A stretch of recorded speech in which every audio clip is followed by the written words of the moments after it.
Let's talk about 2023 sleepers next on Fantasy Football Today in 5. Welcome to FFT in 5. I'm Chris Towers. I'm here with Adam Azer, and we're talking sleepers. We're talking about sleepers on the full episode of Fantasy Football Today as well, so make sure you check that out wherever you get your podcasts. And it's kind of hard to do that in early June because, at least for me, sleepers is more about value. Right? Breakouts, we'll talk about those later in the week, but breakouts are just like guys who are going to do something they've never done before, guys who are going to make the leap to superstardom. Sleepers, it's more about, hey, this guy's being overlooked. So like Josh Jacobs last year, he was like a 5th, 6th round pick. That could have qualified as a sleeper, but I'm going to go a little deeper with my pick, and then we'll get some from Adam Azer here. I'm going with Puka Nacua. I believe I pronounced that right. 5th round pick out of BYU for the Los Angeles Rams. And look, this offense is going to revolve around Cooper Kupp. As long as he's healthy, he's going to be a target hog. But beyond him, there's a lot of opportunity in this offense. We saw last year the guys who were there. Van Jefferson was coming back from injury. He wasn't great.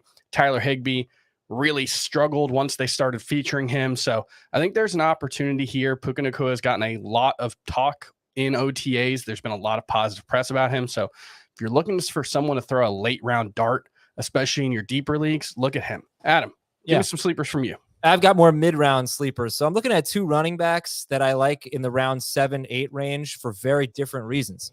James Conner and DeAndre Swift. Conner, because of the workload, he could be close to an every down back. And he was a fantasy star down the stretch last season on one of the worst teams in football. So even if Kyler's not back, even if they are a train wreck and they stink, he can still be somebody that you basically fall into must-start territory with, James Conner. The other one is DeAndre Swift. And again, it's weird to call him a sleeper, but I think people are sleeping on him. All it's going to take, like, what if Rashad Penny got hurt? Could you imagine something like that? And then is he close to an every down back? But they didn't trade for him so they could not throw to their running backs. Like, they're going to get him the ball. He's not a guy, DeAndre Swift, that needs a ton of touches. So I think he could be super efficient in this offense and could be a nice sleeper with huge upside if there's a Penny injury.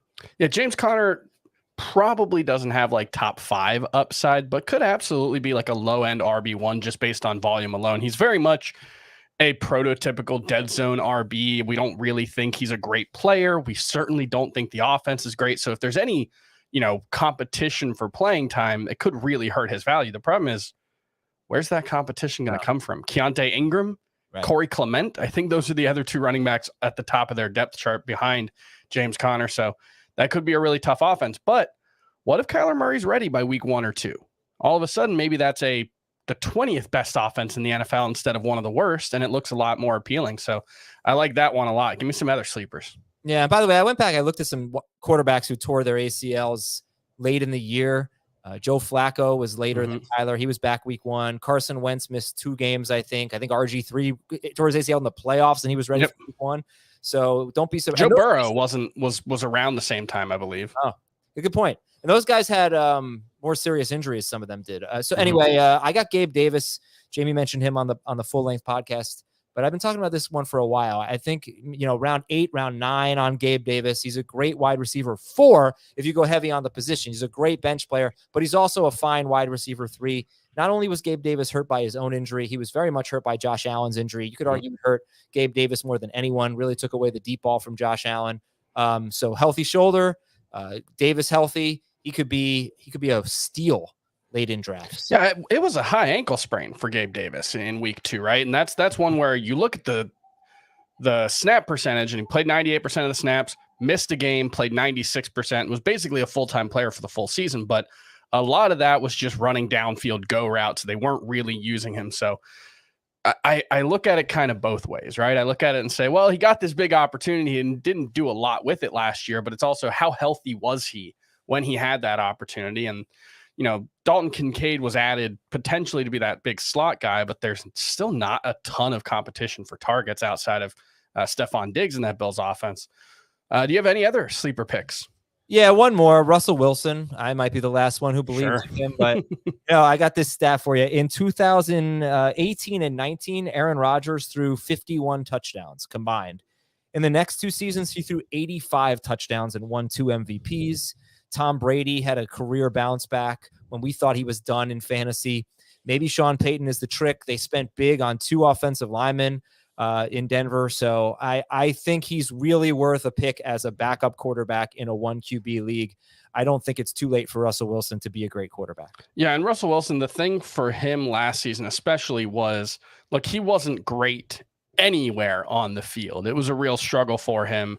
But like you said, new offensive-minded coaching staff and Sean Payton, we have a lot of faith in him. But really, it's just he was like mediocre between the 20s, and then when they got into the red zone, he was just one of the worst quarterbacks in the NFL. Especially, I think there was a little bit of a bump late in the season, but for most of the season, he was just a disaster in the red zone. If he just goes back to, we're talking about a guy who was one of the most efficient quarterbacks in the NFL for most of his career before last year, really. So, if he bounces back, there's still a lot of talent on that offense. Javonte Williams may not be 100%, so they might have to lean on the pass. That could be a situation where there is room for a big bounce back for Russell Wilson. I like that one. If you're not taking an early round quarterback, I think pairing him with, an Anthony Richardson gives you a lot of upside at the quarterback position. So that's going to do it for FFT and 5. We'll be back later in the week to talk more breakouts and busts as we're doing on the full episode of Fantasy Football Today, and we'll see you then.